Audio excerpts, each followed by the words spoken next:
사실 상당히 헷갈리는 타이밍이죠. 저도 이렇게 환율이 이렇게까지 깨질 거라고 생각을 못 했는데 1320원 정도 갔었을 때가 참 많이 올라갔구나. 원화 약세가 참 많이 됐구나라고 생각을 해서 한국에 대해서 좀 투자를 해볼 만한 타이밍이 아닌가 뭐 이렇게까지도 생각을 했었는데 그리고 좀 일정 부분을 액션을 취하기도 했었어요. 달러를 팔아서 원화를 사서 코스피 200 지수를 사는 전략을 많은 부분은 아니고 전체 포트폴리오의 뭐 한 4에서 5% 정도 이렇게 전략을 펴보기도 했었는데 웬걸요? 지금 환율이 1340원을 뚫고 올라가고 있고 환율에서만 지금 손실이 한 2%가 지금 나고 있는 거죠. 그리고 코스피 200은 좀 올라가는 듯 했는데 지금 제가 매수했던 가격 수준이니까 오히려 여기서 지금 좀 손실이 나고 있는 거죠. 제가 이렇게 왜 얘기를 하냐면 이게 지금 외국인 투자자들의 입장이에요. 예, 외국인 투자자들의 입장이 1320원 갔으니까 이제 달러도 좀 약세로 가고 좀 투자를 한국이나 신흥국 해봐야 되는 거 아닌가 하고 했다가 지금 약간 뒤통수 얻어맞은 느낌 그런 정도의 지금 환율의 움직임입니다. 그래서 지금 가장 대한민국 증시나 글로벌 증시에 있어서 가장 요의주시하고 있는 부분은 환율이에요. 물론 안타까운 부분은 환율을 예측하기는 불가능합니다. 그렇지만 어쨌든 그 환율의 움직임에 따라서 시장의 흐름이 영향을 받다 보니까 우리가 어쩔 수 없이 이 부분에 있어서는 계속 지켜봐야 되는 것이고 또 그 부분이 어느 정도까지 지금 고평가되어 있는지 저평가되어 있는지를 판단을 하면서 어떤 중장기적인 투자 전략을 세워야 되기 때문에 저희는 지금 이 환율의 움직임에 대해서 굉장히 관심을 많이 가지고 있고요. 그다음에 또 하나 저희가 굉장히 요의주시하는 부분은 아무래도 지금 현재 올해에 여러 가지 이벤트들이 일어나고 있지만 이렇게 이벤트들이 일어나고 있는 것의 가장 핵심은 유가와 에너지 가격의 급등입니다. 그 에너지 가격의 급등에 여러 가지 요인들, 뭐 그게 지정학적 리스크가 되던 뭐 아니면 러시아와 우크라이나의 전쟁이 되던 아니면 미국과 중국 간의 어떤 그 무역 마찰이 되던 아니면 미국 정부의 뭐 적극적인 인플레이션 감축 법안이 통과가 되던 뭐 반도체 법안이 통과가 되던 뭐 여러 가지 것들이 있는데 결국은 이 모든 것이 이 에너지 가격의 움직임에 영향을 미치거든요. 그래서 에너지 가격이 계속 고공행진을 할 때는 증시가 좋기 힘들죠. 네. 그래서 이 에너지 가격이 어느 정도까지 올라갈지 아니면 에너지 가격이 지금 최근에 특히 석유 가격이 조정을 받고 있으니까 얼마까지 빠질지 그리고 어느 정도 수준이면은 그게 감당 가능한지 그다음에 또 에너지 안에서도 종류가 다양하죠. 석유 에너지가 있겠고 그 전에 더 안 좋은 거는 석탄 에너지가 있을 거고 그 중간에는 이제 천연가스가 있을 거고 그다음에 이제 더 나아가서는 탄소 배출 제로에 필요한 신재생 에너지가 있을 거고 그래서 여러 가지 에너지 원도 분석을 하면서 저희가 어떻게 포트폴리오를 구성을 해야 될지를 고민을 하는 그런 시기다라고 말씀을 드리겠고요. 어쨌든 큰 그림으로 놓고 보면은 에너지 가격이 계속 올라가면은 상당히 증시나 경제에 부담을 줄 수밖에 없기 때문에 이 부분도 굉장히 조심스럽게 지켜보고 있습니다. 그러면은 그 환율이 앞으로 좀 더 이렇게 오를 거라고 보게 된다면은 증시도 그렇게 흐름이 좋지 못하다 이렇게 예상을 해볼 수 있는 건가요? 네, 그렇죠. 근데 저희가 생각할 때는 여기서 달러가 계속해서 절상을 할 것인가 하는 부분에 있어서는 저는 여전히 좀 의구심을 갖고 있어요. 물론 지난 한 2주 동안에는 조금 살짝 반대로 가긴 했지만 이제 어떤 생각을 갖고 있었냐면은 미국의 달러가 강세로 가기보단 약세로 가기를 원하는 전 세계의 국민들이다. 전 세계의 경제가 그렇다. 라고 생각을 했기 때문에 그래서 달러가 좀 더 약세로 갈 수 있는 가능성에 대해서 저희가 얘기를 했었어요. 그리고 미국의 지금 현재의 부채 비율, 그러니까 정부 부채 비율과 유럽의 정부 부채 비율과 또 우리나라라든지 중국의 부채 비율과 비교했었을 때 미국이 훨씬 더 부채 비율이 높기 때문에 GDP 대비해서 퍼센티지가 140%고 우리나라는 뭐 아시겠지만 40%대밖에 안 되고 유럽은 뭐 100% 정도 되고 중국은 80%대고 그러니까 훨씬 낮잖아요. 그래서 부채가 더 많은 나라의 환율이 약세로 갈 수 있을 가능성이 있다라고 생각했기 때문에 지금 앞으로 그렇게 될 거라고 저희는 생각을 하는데, 문제는 최근의 흐름 자체가 에너지 가격이 워낙 급등을 하다 보니까 에너지 가격이 급등을 했었을 때의 손실을 보는 국가와 수익을 얻는 국가들이 확연하게 차이가 나는 거죠. 네. 예, 그래서 지금 유럽이 지금 에너지 가격이 너무 많이 폭등을 해서 어렵다. 또 우리나라도 지금 무역 수지 적자가 5개월 연속 이어지고 있다. 네. 그러니까 이런 부분들이 오히려 환율을 약세로 가게 만들고, 또 미국 같은 경우에는 오히려 강세로 가게 만들고 있는 상황이 벌어지고 있는 것이죠. 근데 이게 뭐 무한대로 가지는 못할 거고요.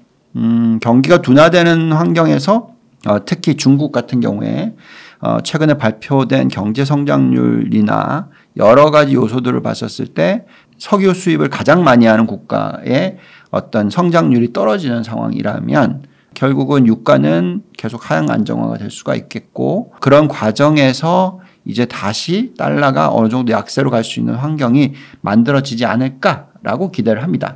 근데 그게 아니라 네. 이렇게 최근에 들어서 2주 정도, 한 2주도 아니죠. 일주일 정도 이렇게 달러가 급등을 해버리고 유로가 약세로 가고 원화가 약세로 가고 이런 환경이면 사실 글로벌 증시가 그렇게 좋을 수는 없죠.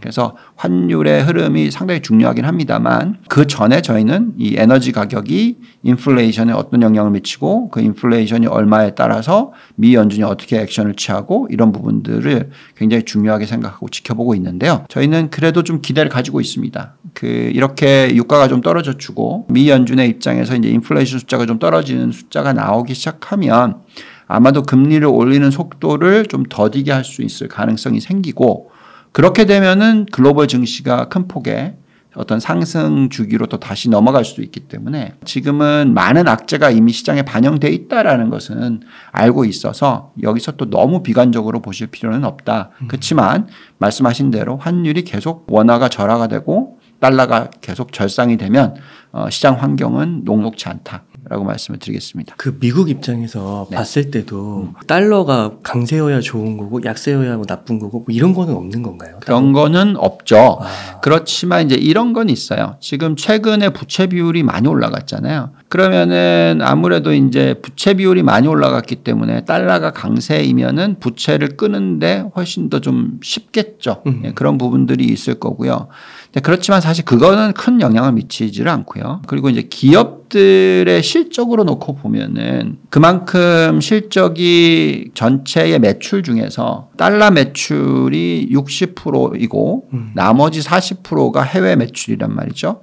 그렇기 때문에 좀 달러 강세로 가는 게 오히려 실적에는 좀 더 플러스겠죠. 그렇지만 그렇다고 해서 지금처럼 이제 우리나라한테도 이게 약간 팔을 비틀면서 이제 얘기하는 게 어쨌든 미국 와가지고 빨리 생산 기지 만들어라. EV 관련된 법안 통과시키면서 미국에서 생산 안 하면 판매 안 된다. 뭐 이렇게 나오잖아요. 그러면 이제 우리나라 입장에서는 환율이 너무 세버리면 투자하기가 불편하죠. 상당히 부담스러울 거 아니겠습니까? 그렇죠? 네.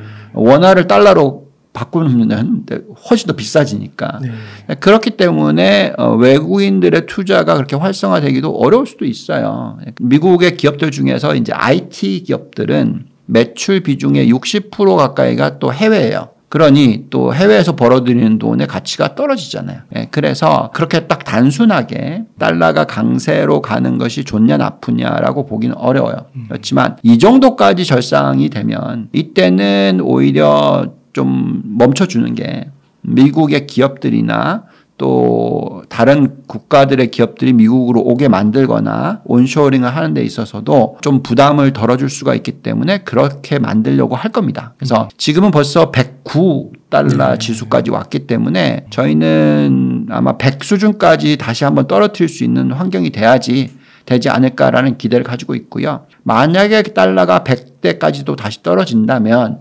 그거는 굉장히 글로벌 시장의 호재예요. 그래서 미국의 연준, 미국의 정부가 어떻게 환율을 컨트롤할 건지를 잘 지켜봐야 되는 건데, 지금은 어쨌든 지금 중국과의 패권 전쟁을 하고 있어서 달러가 약세로 가는 걸 싫어하는 상황이거든요. 페트로 차이나 뭐 이런 얘기가 나오고 있기 때문에 또 시진핑이 이제 뭐 사우디도 간다 그러고 그러니까 그래서 지금 현재 시점에서는 약간 달러의 오히려 강세의 모습을 보여주는 거다. 그러니까 패권국의 기축 통화의 힘을 보여주는 거고요. 그렇지만 이제 그게 또 너무 과해지면 전 세계가 힘들어지기 때문에 그렇게 또 못 하거든요. 그래서 지금 현재 수준의 달러라면은 여기서부터 더 절상이 되기보다는 달러를 절하시키려는 노력도 충분히 미국 쪽에서도 나올 수 있다라고 생각하고 있습니다. 환율이라는 것이 꼭 굳이 금리만 가지고 결정을 할 건 아니고요. 그리고 이미 벌써 그만큼의 환율 절하가 일어났잖아요. 그러니까 뭐 예를 들면 지금 현재 우리나라 금리보다 미 연준의 금리가 좀 더 높다. 그리고 앞으로 0.5% 더 올리면 더 올라간다. 근데 우리도 이제 올리긴 올릴 거고, 근데 그 차이가 그렇게 극심하지 않으면 미국이 금리를 올리기 시작했던 거고 크로스오버가 일어나기 전에 벌써 이미 환율이 뭐 200원 정도 절하가 됐다. 150원 정도 절하가 됐다. 이러면은 이미 벌써 그건 반영이 된 거란 말이죠. 그래서 금리만 가지고 판단하기는 어렵습니다. 그렇지만 좀 안타까운 부분은 있어요. 금리 부분을 예측을 할 수 있는 부분이었었기 때문에 미리 대만은 어쨌든 패그제거든요. 달러에 거의 동조되다시피 하거든요. 그렇기 때문에 우리나라도 커런시 스왑을 했었으면 미리 해놨으면 이럴 때 좀 덜 영향을 받겠죠. 지금 어쨌든 열심히 추진을 하고 있는데 그런 부분들을 좀 잘 해놨었어야지 현대차가 예를 들어서 미국에다 공장을 짓는데도 덜 부담스러웠을 거고 그런 어떤 좀 정책적인 미숙함과 안타까움이 있긴 해요. 근데 그거에 대해서 뭐 지금 제가 뭐 왈부왈부 할 건 아니고요. 어쨌든 그렇기 때문에 이번에 안정을 찾는 환율대가 옛날에 비해서는 좀 더 높을 거다 생각을 합니다. 과거에 이제 환율이 안정을 찾았을 때 기억하시는지 모르겠으나 금융위기가 터지고 났었을 때도 심지어 미국이 정말 이제 뭐 달러가 엉망이 됐었거든요. 달러 지수가 70대까지 내려갔었잖아요. 근데 그 금융위기 터졌을 때 원화가 1,400원을 뚫고 1,600원 근처까지도 갔었단 말이에요. 그때도 영향을 많이 받았고 지금도 보면은 오히려 달러가 강세이고 여기서 이제 지금 1,300원대니까 사실 그때보다는 좀 더 낮죠. 예, 그렇지만 그래도 그 영향을 받는 거고요. 그렇다면은 과거에 그 원화가 저점으로 갔었을 때가 1,100원이 깨져 내려서 뭐 한 1,050원, 1,060원 이 정도까지 갔었거든요.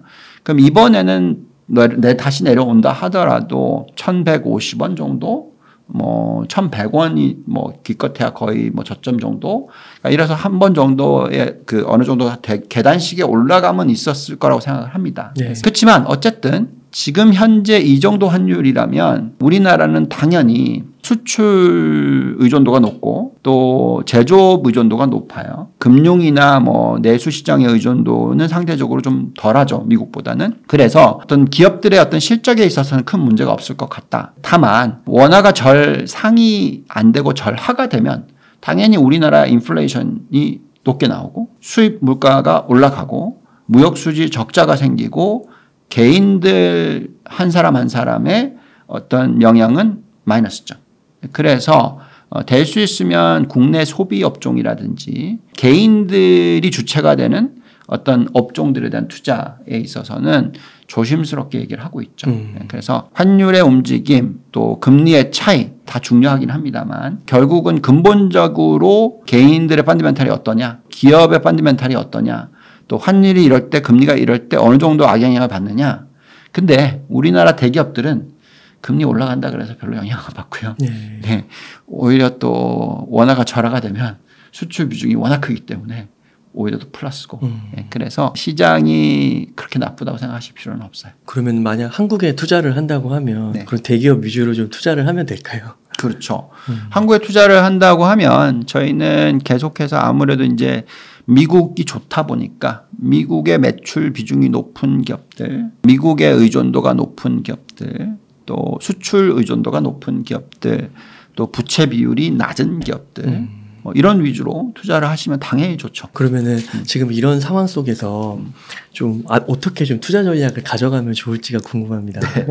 사실 상당히 어려운 기간이라고 말씀을 드릴 수밖에 없어요. 왜냐하면 이제 제가 굉장히 좀 장기적인 그림을 그리고 중간중간에 어떤 좀 단기적인 그림을 그려서 투자 포트폴리오를 만들고 운용 수익률을 지키고 합니다. 그래서 제가 제 이름을 달고 운용을 해왔던 여러 가지 상품들의 수익률이 거의 매년 S&P 500을 비트를 해요. 수익률로. 네. 뭐 거의 두 자릿수 비트를 합니다. 그러면 이제 그렇게 지켜낼 수 있을 방법으로서는 어떤 큰 그림의 변화를 자주 일으키지는 않아요. 그렇지만 이제 중간중간에 이제 어떤 그림의 변화를 잘 주시를 하고 일정 부분의 포트폴리오를 조정을 합니다. 네, 지금 이제 왜 제가 이 얘기를 하냐면 타이밍이 상당히 큰 그림의 변화가 생겨야 될 타이밍이 올 수도 있다. 이게 걱정이에요. 그러니까 왜 그러냐면 지금 장단기금리차가 역전이 되는 현상이 나타나기 시작했고 또 여러 가지 부분을 놓고 봤었을 때 부동산 시장이 너무 고점이다. 뭐 부동산 시장에 어떤 위기가 올 수도 있다. 뭐 이런 얘기들도 하고 있거든요.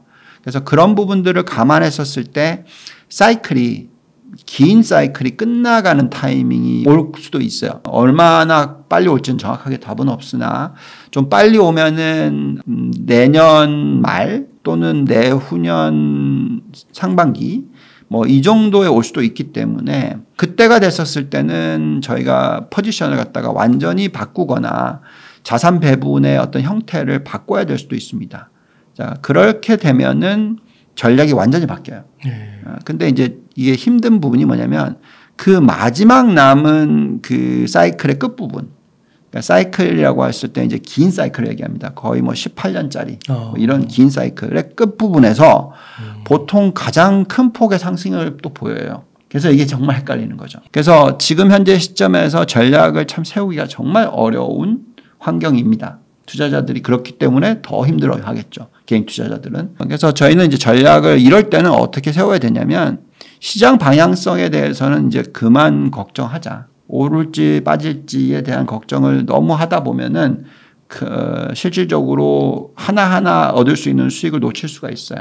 그래서 저희가 지금 세우는 전략은 시장 방향성 투자인 델타 전략은 안 쓰고 대신에 알파 전략이라고 해서 종목 선별을 중요하게 생각을 합니다. 예를 들어서 이제 뭐 은행주를 산다. 이제 은행주를 다 사는 건 아니고 은행주의 비중은 얼마나 더 가져가고 또 그 은행주 안에서 어느 종목이 더 좋고 어느 종목이 더 나쁘고를 판단을 해서 어느 종목을 가져가고 그러니까 이런 종목 선별 아니면 업종의 비중 선별 그러니까 이런 게 굉장히 중요해지는 타이밍이거든요. 그래서 지금 저희가 세워놓은 전략은 앞으로 제법 센 장이 남아있다. 근데 이게 빠르면 내년 초에 끝날 수도 있고, 늦으면 뭐 2026년 초에 끝날 수도 있고, 뭐 정확한 정답이 없으니까, 자, 이럴 때는 시장 방향성을 제외시키고, 가장 좋아하는 업종과 그 안에서 가장 좋아하는 종목을 골라서 포트폴리오를 구성을 해놓고 투자를 해놓으면,